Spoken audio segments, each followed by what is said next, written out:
Videos देखने के लिए आप हमारे चैनल को सब्सक्राइब करें और नोटिफिकेशन पाने के लिए आप बेल आइकन को क्लिक करें।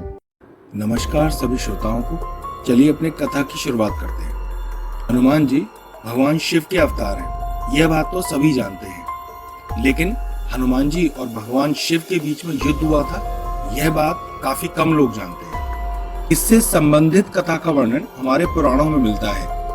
आज हम उसी कथा की बात करेंगे। जब श्री राम ने अश्वमेध यज्ञ किया तो यज्ञ का घोड़ा घूमते घूमते देवपुर नाम के नगर में पहुंचा। उस नगर के राजा का नाम वीरमणि था। वीरमणि भगवान शिव का परम भक्त था, इसलिए देवपुर की रक्षा स्वयं भगवान शिव करते थे। वीरमणि के पुत्र रुक्मांगद ने जब यज्ञ का घोड़ा देखा तो उसे बंदी बना लिया। ये बात जब घोड़े की रक्षा कर रहे शत्रुघ्न को पता चली तो उन्होंने देवपुर पर आक्रमण करने का निश्चय किया। शत्रुघ्न और राजा वीरमणि की सेना में भयंकर युद्ध छिड़ गया। हनुमान जी भी वीरमणि की सेना का संहार करने लगे। श्री राम के भाई भरत और भरत के पुत्र पुष्कल ने जब वीरमणि को घायल कर दिया तो उनकी सेना अपनी जान बचाकर भागने लगी। तब भगवान शिव ने अपने भक्तों का ये हाल देखा तो वो भी उनके पक्ष में युद्ध करने लगे। भगवान शिव को युद्ध करता देख शत्रुघ्न भी वहां आ गए। दोनों के बीच में भयंकर युद्ध छिड़ गया। भगवान शिव ने वीरभद्र को पुष्कल से और नंदी को हनुमान जी से युद्ध करने के लिए भेजा। वीरभद्र और पुष्कल का युद्ध 5 दिन तक चलता रहा। अंत में वीरभद्र ने पुष्कल का वध कर दिया। यह देखकर शत्रुघ्न को बहुत दुख हुआ।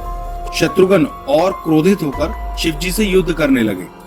यह युद्ध तकरीबन 11 दिन तक चला। अंत में भगवान शिव के प्रहार से शत्रुघ्न बेहोश हो गए। यह देख हनुमान जी स्वयं शिव जी से युद्ध करने लगे। हनुमान जी ने शिव जी से कहा, आप तो श्री राम के परम भक्त हैं, तो फिर आप हमसे युद्ध क्यों कर रहे हैं?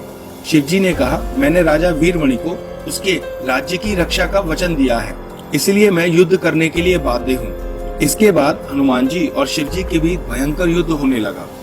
हनुमान जी के पराक्रम से प्रसन्न होकर शिव जी ने उनको वरदान मांगने को कहा।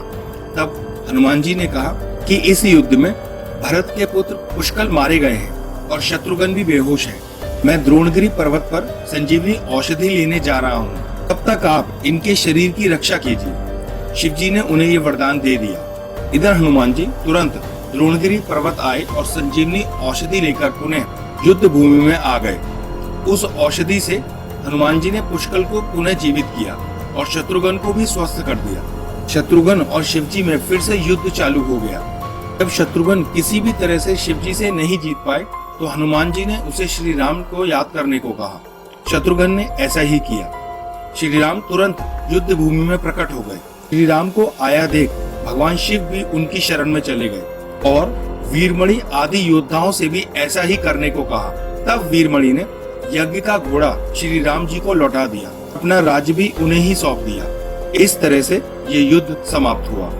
आपको कथा कैसी लगी कमेंट सेक्शन में जरूर बताइएगा। अगर आपको हमारी कथा पसंद आई हो और आगे ऐसी रोचक कथाएं सुनना चाहते हैं तो आप हमारे चैनल को सब्सक्राइब कर लें और साथ में लगे बेल आइकन को भी हिट कर दें, जिससे आगे आने वाली रोचक कथाओं का नोटिफिकेशन आपको जल्द मिल जाए।